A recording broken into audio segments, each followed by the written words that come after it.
अस्सलाम वालेकुम नादरीन, मैं हूं असद अली तूर अपने प्रोग्राम असद तूर अनसेंसर्ड के साथ। नादरीन, आज सुप्रीम कोर्ट में सदारती रेफरेंस की समाअत हुई जो सेनेट इलेक्शन में ओपन बैलेट के लिए दायर किया गया है, उसकी राय मांगी गई है सुप्रीम कोर्ट से।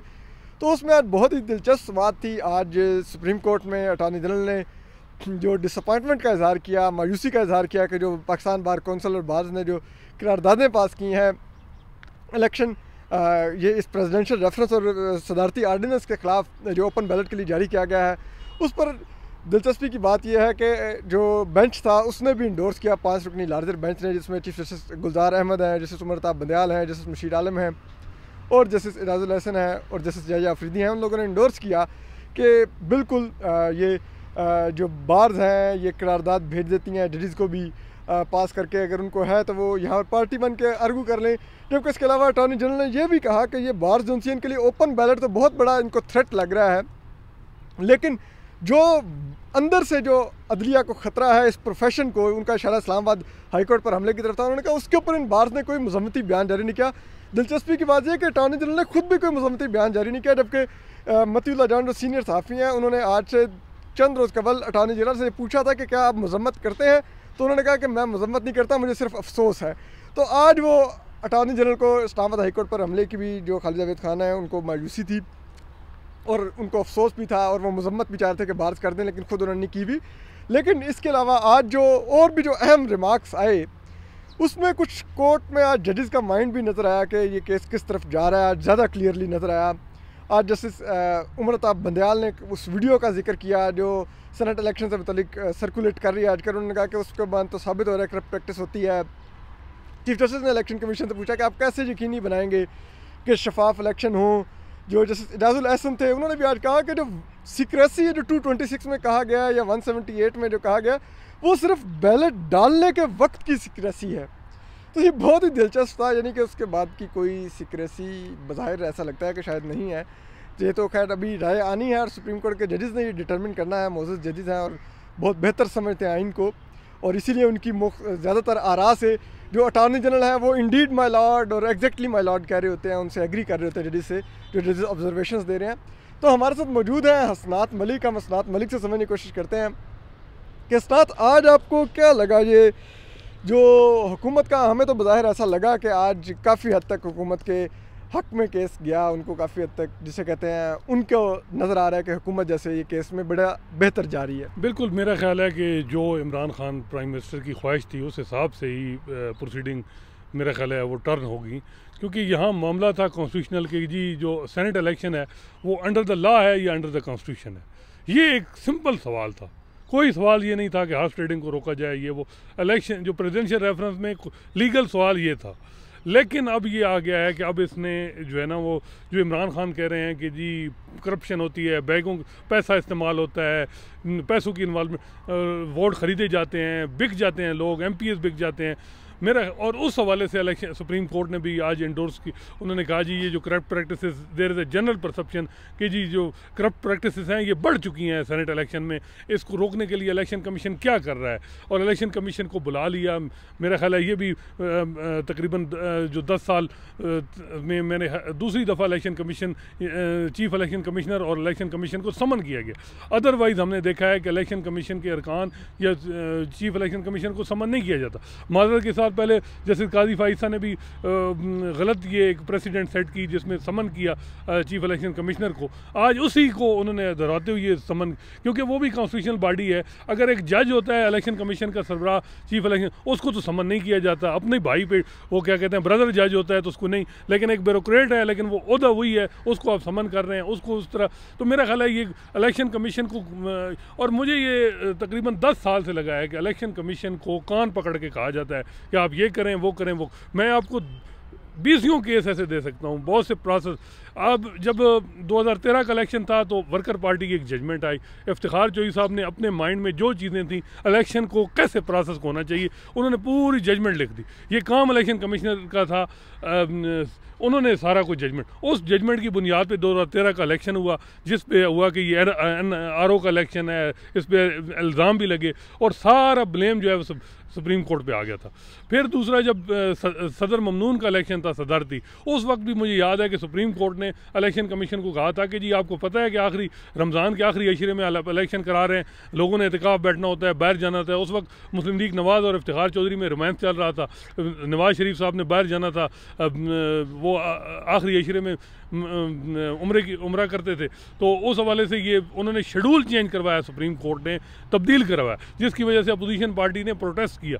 तो इसी तरह इलेक्शन कमीशन के बहुत से केसेस हैं जिनमें जिस तरीके से डायरेक्शन हुई। एक इलेक्शन में अभी अलादीनो केस बता रहे थे एक दोस्त के रिव्यू में, सुप्रीम कोर्ट ने कहा कि इलेक्शन कमीशन के पास कोई अथॉरिटी नहीं है कि वो करप्ट प्रैक्टिस के पे डिसीजन करे, ये कोर्ट ऑफ लॉ का डिसीजन, यानी वो इसमें इलेक्शन कमीशन ये नहीं कर सकते। जस्टिस उमर बंदयाल का डिसीजन आर ओ के हवाले से कि आर ओ के पास कोई इख्तियार नहीं। तो ये मेरा ख्याल है कि जो इमरान खान चाह रहे थे वो ये नहीं चाह रहे थे कि open ballot secret ballot, basically वो चाह रहे थे कि ताकि एक दबाव रहे सियासतदानों पे, और उसके बाद भी अगर कोई सियासतदान अपनी मर्जी के ख़िलाफ़ फैसला करे तो उसको जो है इसी तरह FIA और पुलिस वालों के आगे इंक्वायरियाँ भुगतनी पड़े, इलेक्शन कमीशन में भुगतनी पड़े।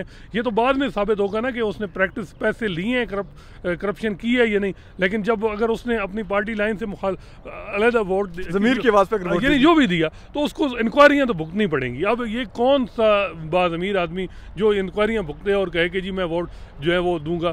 मेरा ख्याल है कि जो ऑब्जेक्टिव था इस पूरे प्रेसिडेंशियल रेफरेंस का वो कामयाब हो रहा है, हो गया है, और मज़ीद मुझे लगता है कि सियासतदानों पे कड़ा इम्तिहान आएगा। और थोड़ा सा ये भी है कि हम जब कहते हैं कि सुप्रीम कोर्ट और जुडिशरी जो है अपने रूल्स खुद बनाए, जिस तरह सुप्रीम जुडिशल काउंसिल में है जजेस की करप्शन के हवाले से या और भी, कि अगर आप देखें तो 70 साल में किसी भी करप्शन की बुनियाद पे आप देखें तो सुप्रीम जुडिशल काउंसिल ने किसी जज को फारिग नहीं किया करप्शन की बुनियाद पे। क्या करप्शन नहीं हुई है? मतलब क्या रूल्स को अमेंड नहीं किया गया? सुप्रीम जुडिशल आप बात कर रहे हैं, मैं इसी में एक ऐड कर दूं क्वेश्चन कि ये जो जनरल परसेप्शन की बात की गई, ये जो आप बात कर रहे हैं कि जनरल परसेप्शन तो ये भी है कि अदलिया में करप्शन होती है, अरशद मलिक की वीडियो भी आई, तो उसके ऊपर तो पैरामीटर जस्टिस आसिफ खोसा ने मुख्तलिफ तय किया। लेकिन यहाँ पर अब एक जनरल परसेप्शन है कि सेनेट में करप्ट प्रैक्टिसेस चल रही हैं। एक वीडियो है जिस वीडियो में अभी तक कोई कन्विक्शन नहीं हुई, कुछ साबित नहीं हुआ कि वाकई वो सेनेट के लिए पैसे दिए जा रहे थे या वो किसी और काम के लिए पैसे दिए जा रहे थे। उसको कहा जा रहा है कि ये एविडेंस है करप्ट प्रैक्टिस हो रही है, तो ये क्यों ऐसा? देखें, बिल्कुल प्रिंसिपल होने चाहिए, रूल्स बनने चाहिए, लेकिन ये काम पार्लियामेंट का है, इलेक्शन कमीशन का। सुप्रीम कोर्ट 186 में पहले तो लीगल सवाल ये आता है कि एडवाइजरी जुरिसडिक्शन में कैसे इलेक्शन कमीशन को समन कर सकती है। उनके पास सवाल कुछ और है, लेकिन मामला आगे जाए। अब जो मामला आगे आ गया है इसमें यह है कि सियासतदानों को अपने पार्लियामेंट में रूल्स बनाने चाहिए, जिस तरह सुप्रीम जुडिशल काउंसिल में वही बात आ रही है कि आपने 40 साल अगर देखें, चलो जस्टिस इखलाक शाह और उनको लोगों को आपने निकाला, हाई कोर्ट के जजेस को दो जजेस को आपने टैक्स डिवीजन के मतलब जज निकाला, लेकिन करप्शन पे किसी जज को आपने क्या शोकत जारी किया? कभी तक अभी तक 40 साल में क्या करप्शन, कोई करप्ट नहीं है बंदा। इसमें ऐसे एलिगेशन आप बारों में बैठे जजेस के बारे में परसेप्शन की बात करते हैं, तो जजेस के हवाले से कैसी ऐसी परसेप्शन है कि वो मे भी वो हकीकत ना हो, लेकिन रफीक तारड़ पर इल्जाम लगता रहा कि पैसों के बैग लेके फिरते रहे जजेस चेंज करने के लिए, तो परसेप्शन तो वो भी वही मैं कह रहा हूँ। आज जिस तरह इरशाद हसन खान के आर्टिकल पे हामिद मीर ने लिखा है कि जी वो जो जफर अली शाह केस में के हवाले से कि किस तरह हम पे गवर्नमेंट का दबाव होता है, अटॉर्नी जनरल का दबाव होता है और भी होता है। असल में बात यह है असद कि इलेक्शन कमीशन में सिर्फ पैसे की इन्वॉल्वमेंट नहीं है इस पाकिस्तान, इसमें डंडे की इन्वॉल्वमेंट भी है। उस हवाले से सुप्रीम कोर्ट बिल्कुल उस हवाले से खामोशी है, इलेक्शन कमीशन की खामोशी है, पार्लियामेंट की खामोशी है, पोलिटिकल ये PDM क्या कह रही? PDM बेसिकली अगर कहते हैं कि जी ठीक है वो अपनी चोरी बचा रहे हैं, लेकिन उनका ये है कि जी जो डंडे की इन्वॉल्वमेंट है। अगर आप इमरान खान के साथ एस्टेब्लिशमेंट की बात करें, बिल्कुल इमरान खान को साथ शामिल हो जाएं तो आप ठीक हो जाएंगे। मुझे ये बताएं चौधरी साहिबान पे कितने बड़े बड़े एलिगेशन थे वो मुस्लिम लीग काफ के, उन पे इंक्वायरियाँ ख़त्म हो रही हैं, कैसे हो रही हैं? कोई बंदा बता सकता है उस हवाले से? सारे खामोश हैं। मतलब आप अगर लाइन के एक साइड पे हैं तो आप ठीक हैं। आप 2002 में देखें पेट्रियाट बनाई, किसने बनाई, कैसे बनाई, वो करप्ट सियासतदानों को कैसे साफ़ किया गया, उस हवाले से और फिर उमर रज़ा बंदयाल साहब ने एक रिमार्क दिया था उसमें केस में जस्टिस काजी फाइल कि एक फ़ाइल बनती रहती है करप्शन के हवाले से, या जो भी किसी बंदे अगर कोई जो भी पब्लिक ऑफिस होल्डर है या कोई जज है वो अपनी लाइन क्रॉस करता है तो उसको बंदे को वो फाइल रख दी जाती है कि हाँ जी ये आपने की। अगर आप वो लाइन क्रॉस ना करें आपको कुछ भी नहीं कहा जाता, आप मुल्क में मतलब बयानिए के साथ चल रहे हैं तो आपको कुछ भी नहीं कर। तो मेरा ख्याल है ये करप्ट ये जो आज भी हुआ है ये बेसिकली सियासतदानों पे दबाव बढ़ाने का एक मतलब बढ़ेगा उन पे, और अल्टीमेट आप कहें कि जी कानून वो हैं जो ख़ुद बनाए जाएं। अगर सुप्रीम जुडिशल काउंसिल अगर ये वहाँ भी पार्लियामेंट का काम है, वही अपने पार्लियामेंटेरियन के लिए और अपने हवाले से कानून बनाएं कि किस तरह करप्ट प्रैक्टिसेस ख़त्म की जाएं, और ये एवोल्यूशनरी प्रोसेस है वो भी मेरा ख्याल है कोई भी नहीं चाहता होगा कि इस करप्ट प्रैक्टिस जारी रहें, लेकिन उसके साथ और भी जो इन्वॉल्वमेंट है वो भी ख़त्म की जाए। तो मेरा ख्याल है कि सुप्रीम कोर्ट ये तकरीबन 10 साल से जो हम कह रहे थे, और ये जो बेंच में मैंने आपको बताया था कि जो जज साहबान हैं इनका हमने माजी में जिन जिन केसेस में बैठे हैं इन्होंने काफ़ी सख्त फैसले किए हैं सियासतदानों के हवाले से, उनकी डिस्क्वालिफिकेशन के हवाले से।